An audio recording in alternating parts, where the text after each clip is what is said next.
Hello বন্ধুরা, কেমন আছো সবাই? আশা করছি যে যেখান থেকে আমার এই ভিডিও দেখছো সকলেই খুব ভালো আছো, সুস্থ আছো। আমি মনিকা, স্বপ্নকা ফ্যামিলির নতুন একটি ব্লগে তোমাদের অনেক স্বাগত, অনেক ভালোবাসা জানাই। তো আজকে শনিবার আর আমি এখন যাচ্ছি মা শীতলার কাছে পুজো দিতে। এই দেখো এখানে, এটা আমাদের বাজারেই মন্দিরটা। তো এখানে এসেছি আজকে পুজো দিতে। তো আমি আমার ব্লগটা এই পুজো দেওয়া থেকে স্টার্ট করলাম তোমাদেরকে সঙ্গে নিয়ে। তো আজকের ভিডিওটা আশা করছি তোমাদের খুব ভালো লাগবে। তো স্কিপ না করে পুরোটা দেখার অনুরোধ রইল।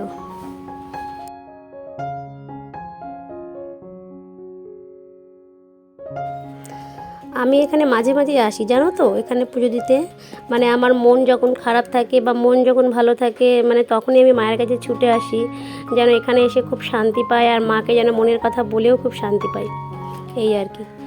তো পুজোটা দেওয়ার ইচ্ছা আমার অনেকদিন থেকেই ছিল, সে আসবো করে আসা হয় না।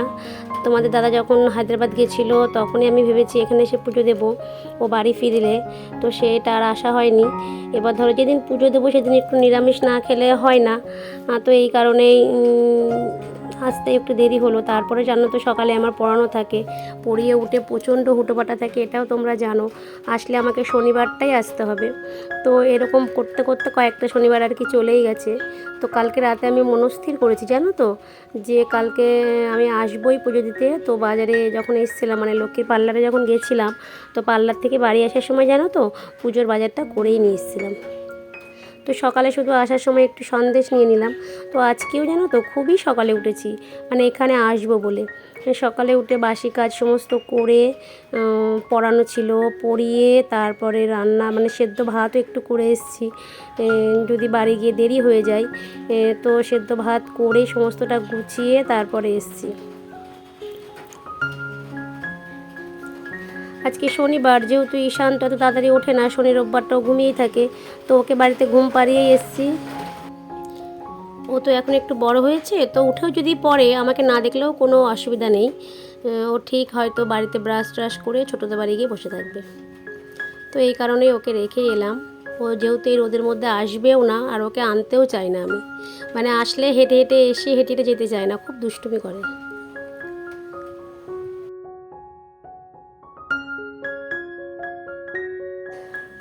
এখানে পুজো দিয়ে পাশে বড় বাবার মন্দির আছে, তো মন্দিরের ঠাকুরকে একটু দর্শন করে যাব, ওখানেও কিছু পয়সা দক্ষিণা দিয়ে যাব।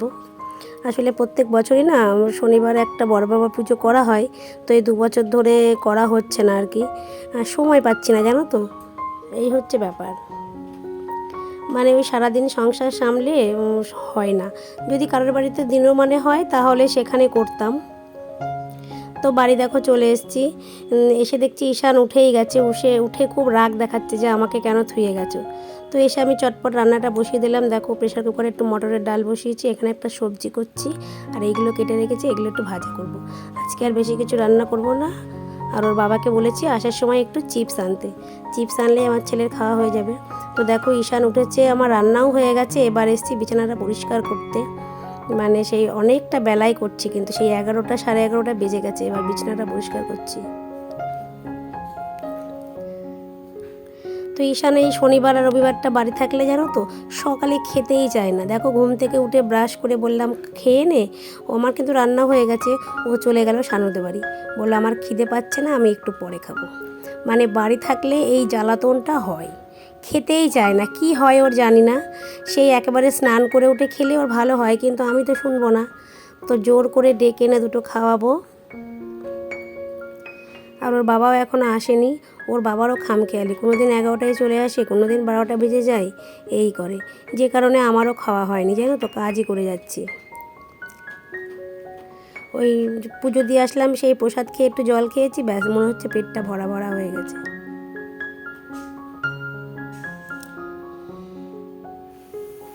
প্রচণ্ড গরম, বাইরে এত রোদের তাপ, আর আমি কাজ করতে গেলেই খুব ঘেমে যায় জানো তো, খুব গরম লাগে আমার। সবারই লাগে, মানে আমার যেন মনে হয় একটু বেশিই লাগে। তো দেখো রোদের তাপে এসে দেখছি জামা কাপড়গুলো সব শুকিয়ে গেছে, তো ওগুলো একটু তুলে গরম গরমে ভাঁজ করে নিচ্ছি, মানে যতটা কাজ এগিয়ে রাখা যায় আর কি। আজকে বাড়ির পুজো, মানে বড় বাবার পুজো, তার সাথেও আজকে একটা ভালো দিন জানো তো, গণেশ চতুর্থী, খুব ভালো একটা দিন। তো তো আমাদের বাড়ির পাশে ওদের বাড়িতে গণেশ আছে, তো ওনারা পুজো করে একটু প্রসাদ দিয়ে গেল। সেই প্রসাদও একটু খেয়ে নিয়েছি, তো এই কারণেই আর খিদে পাচ্ছে না।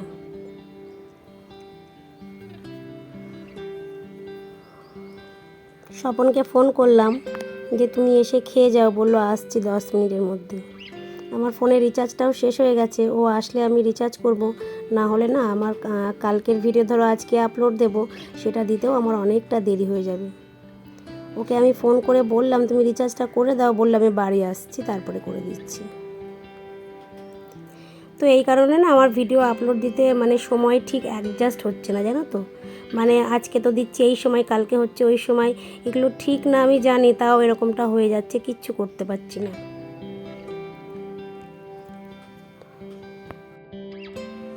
আসলে কি বলতো, সোমবার থেকে ছেলের সেকেন্ড ইউনিট টেস্ট শুরু। এবার সন্ধ্যাবেলাটা ওকে পুরোটা সময় দিতে হচ্ছে, একটু পড়াতে হচ্ছে, সারাদিন ধরে সময় পাই না, ওর নিজেরও স্কুল থাকে, পড়া থাকে। তো এই কারণে সন্ধ্যাবেলা তো আমি কিছু করতে পারছি না, যেটা করতে হবে আমাকে সকাল থেকেই করতে হবে। এই রান্না বান্না করি, সংসারের কাজ করি, আর ওর মাঝে মাঝে আমি একটু একটু করে এডিটিংয়ের কাজটাও করে নিই। এই কারণেই আমার সময়ের গণ্ডগোল হচ্ছে। বিকালেও পড়ানো থাকে, সকালেও পড়ানো থাকে, তোমরাও সেটা জানো। তো তোমাদের সকলের কাছে অনুরোধ, তোমরা একটু অ্যাডজাস্ট করো আমার সাথে। আস্তে আস্তে আমি রিভিশনের পরীক্ষাটা হয়ে গেলে আর এই অসুবিধাটা আশা করছি আর হবে না। চলো তোমাদের কমেন্টসের কিছু রিপ্লাই দিই। তো আগের দিন আমার যে ভিডিওটা আমি বলেছিলাম যে স্বামী স্ত্রীর বন্ডিংয়ের যে কথাটা ভিডিওতে বলেছিলাম, তো এই কথাটা শুনে আমাকে একজন কমেন্ট করেছে ঘরকন্যা মৃদুলা থেকে। তো আমাকে বলেছে দিদিভাই তোমার কথাটা খুব ভালো লাগলো, একই বন্ধনে তুমি বেঁধে সারাটা জীবন এগিয়ে যাও, সবসময় তোমাকে সাপোর্ট করি। তো আমার খুব ভালো লাগলো ওর কথা শুনে। তো আমি তোমাকেও বলছি, তুমিও এই একইভাবে জীবনে এগিয়ে যাও, সুখী হও, ভালো থেকো, তোমার জন্যও অনেক শুভকামনা রইল। ঠিক আছে বোনু, তুমিও খুব ভালো থেকো। তো আরেকজন আমাকে ব্যাঙ্গালোর থেকে কমেন্ট করেছে, জাহাঙ্গীর মোল্লা। দাদা ভাই আপনাকে অনেক ধন্যবাদ আমাকে কমেন্ট করার জন্য। আপনি লিখেছেন আমার ভিডিওটা আপনার খুব ভালো লেগেছে। হ্যাঁ, আর জিজ্ঞাসা করেছেন আমি টিউশন পড়াই কিনা। হ্যাঁ দাদা ভাই, আমি টিউশন পড়াই, 2টো ব্যাচ পড়াই। তো আমাকে কমেন্ট করার জন্য আপনাকে অনেক ধন্যবাদ। এভাবে আমার পাশে থাকবেন, আপনার জন্য অনেক ভালোবাসা রইল আমার তরফ থেকে। তো দেখো আমি সকালে খাওয়া দাওয়া করে বাসনগুলো মেজে নিলাম আর কি, দিয়ে জামা কাপড়গুলো রোদ থেকে তুলে নিলাম, আরও যে কটা জামা কাপড় পরে কেচে দিয়েছিলাম সেগুলোও শুকিয়ে গেছে। তো দেখো স্বপনকে চিপস আনতে বলেছিলাম, তো এখন 3টে বাজে জানো তো। ছেলে আর আমি মাঝে একটু ঘুমিয়ে পড়েছিলাম, তো ঘুম থেকে উঠে দেখি ও চিপস নিয়ে এসছে, আলু নিয়ে এসছে, ও আরও কিছু সবজি। তো সেই সবজিগুলো আমি ফ্রিজে তুলে রাখলাম। এবার ছেলেকে খেতে দেবো। স্বপন এসে স্নান করতে গেছে, তো প্রায় 3:15-20 বেজে গেছে জানো তো। আর ছেলে তো বায়না করছে আমাকে ডিম ভেজে দাও, সেই আগের শনিবারের মতন জানো তো। শনিবার আসলেই ওর সেই ডিম খাওয়ার ইচ্ছে জাগে আর কি। তো আমি ওকে বললাম ডিম আজকে আর করে দেবই না, তো আমি চিপস আর ডাল দিয়েই তোকে খাইয়ে দেবো। তো চিপসটা কোটোই মানে একবারে পুরোটা ঢালে না চিপস খুব নরম হয়ে যায়, তো ওই জন্য আমি অল্প অল্প করে একটা ছোটো কোটোই ঢালি, আর পুরো বড় প্যাকেটটা আর কি গার্ডার দিয়ে আটকে ওই বড় ঢপের মধ্যে, মানে একটা ঢপ আছে, ওই ঢপের মধ্যে আমি সমস্ত মশলা রেখে দিই। তো দেখো তারপরে খাওয়া দাওয়া করে আর ঘুমোইনি, তো ঈশানের পড়ার টাইম হয়ে গেল। তো তার মধ্যে দেখো আমার দেওর এসছে আর দেওরের মেয়ে এসছে। তো মাঝে মাঝে ওর বাবার সাথে বিকেলবেলা আমাদের বাড়ি ঘুরতে আসে আমাদের রাজাকে দেখার জন্য। ও খুব দুষ্টু জানো না, আর কি কথা বলে, আর এখন কথা বলা শিখেছে। ও গেট থেকে আমাকে ডাকছে, ও জেঠি দরজা খোলো। কি সুন্দর জানো তো কথা বলে এখন। আগে একটু ইশারাটা বেশি করতো, কথা কিছুতেই বলতো না। তো এখন আবার দেখছি এবার এসে কথা বলছে, দাদা দাদা করে ডাকছে। তো ওরা থাকতেই আমার বিকালে পড়ানোর ব্যাচ স্টার্টিং হয়ে গেল, ওরা পড়তে চলে এসছে। আর ওইটা দেখো বসে রয়েছে কেমন।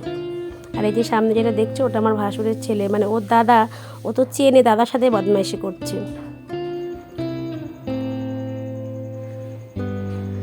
দেখো আমি ভিডিও করছি, ও দাদা ওকে আমার দিকে ঘুরিয়ে দিচ্ছে, ও কিছুতেই ঘুরবে না।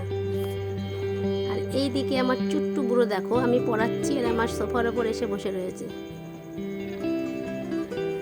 7টা মতো বাজে, তো রাতে আজকে ভাত আছে, কিন্তু তরকারি যা করেছি দুপুরে কোনো রকম কষ্ট করে খেয়েছে। চিপস এনে, ডাল আর চিপস দিয়ে কোনো রকম খেয়েছে। তো এখন যাওয়ার সময় বাবা বলে গেলে একটু আলু ভাজা করতে। তো আলুটা কেটে লবণ হলুদ মাখিয়ে রেখেছিলাম, ঈশানকে লিখতে দিয়ে এলাম। দিয়ে এই দেখো আলুটা এখন ভাজা করবো, দিয়ে ঈশানকে খাইয়ে দেবো। ডাল আছে একটু, আলু ভাজা চিপসে খাইয়ে দেবো। মানে কোনো রকম শনিবারটা হলে যা কষ্ট হয়। হ্যাঁ বলো, মনে করে লেখো। তো দেখো আলুটা এখন ভাজছি।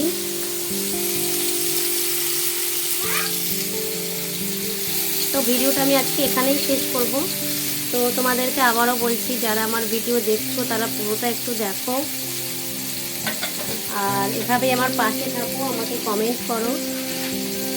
আবার কালকে দেখা হবে নেক্সট আরেকটা ভিডিও নিয়ে। ততক্ষণ সবাই ভালো থেকো, সুস্থ থেকো।